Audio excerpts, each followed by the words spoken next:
53 ಹಾಗೂ 54ನೇ ಕವನ. ಎನ್ನ ಮಗನೆನೆ ಬಂದು ದಿಲ್ಲಿದು ತನ್ನ ವಶವೇ ವಿಷ್ಣು ಮಾಯೆಯೇ, ಬಿಣ್ಣಣವಲೆ ಮಾತು ಬಿಗಿದುದು ಮನವನೊಳಗಿಕ್ಕಿ, ತನ್ನ ತಾನೇ ಮರಗಿ ಮೂರ್ಛಾ ಪೆಣ್ಣೆಯಾದಳು ಕುಂತಿ.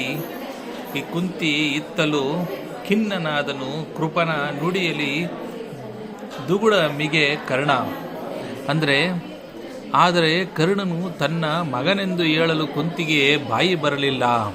ಏನನ್ನಾದರೂ ಹೇಳುವುದು ಒಬ್ಬನ ವಶವಲ್ಲ, ಇದು ವಿಷ್ಣು ಮಾಯೆಯೇ ವಿಲಾಸವಲ್ಲವೇ. ಕುಂತಿಯ ಮಾತು ಮನಸ್ಸಿನೊಳಗೆ ಉಳಿದು ಹೊರಬರಲಿಲ್ಲ. ಕುಂತಿಯು ಮೂರ್ಛಿತಳಾದಳು. ಕೃಪನ ಮಾತಿನಿಂದ ಕರ್ಣನಿಗೆ ಅತಿಶಯ ದುಃಖವಾಯಿತು. 54ನೇ ಕವನ. ಈತನರಸನಲ್ಲೆಂದು ಕೃಪ ಬಳಿವಾತನೇ, ತಪ್ಪೇನು ರಾಜ್ಯದೊಳು ಈತನ ಅರಸನೆಸವೆನು ಕರೆ. ನಮ್ಮಯ್ಯ ಪುರೋಹಿತರ ಶಾತಕುಂಭಾಸನವ ಮಂಗಳ ಜಾತ ವಸ್ತುವ ತರಿಸೆಂದ ತತ್ಕ್ಷಣದಲ್ಲಿ ಸುಯೋಧನನೆದ್ದ ರಭಸದಲ್ಲಿ.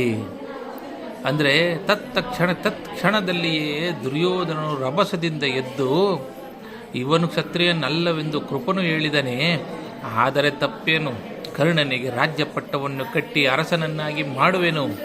ಬಂಗಾರದ ಆಸನವನ್ನು ಮಂಗಳ ವಸ್ತುಗಳನ್ನು ತರಿಸಿರಿ, ನಮ್ಮ ಪುರೋಹಿತರನ್ನು ಕರೆಯಿರಿ ಎಂದು ದುರ್ಯೋಧನನು ಹೇಳಿದನು.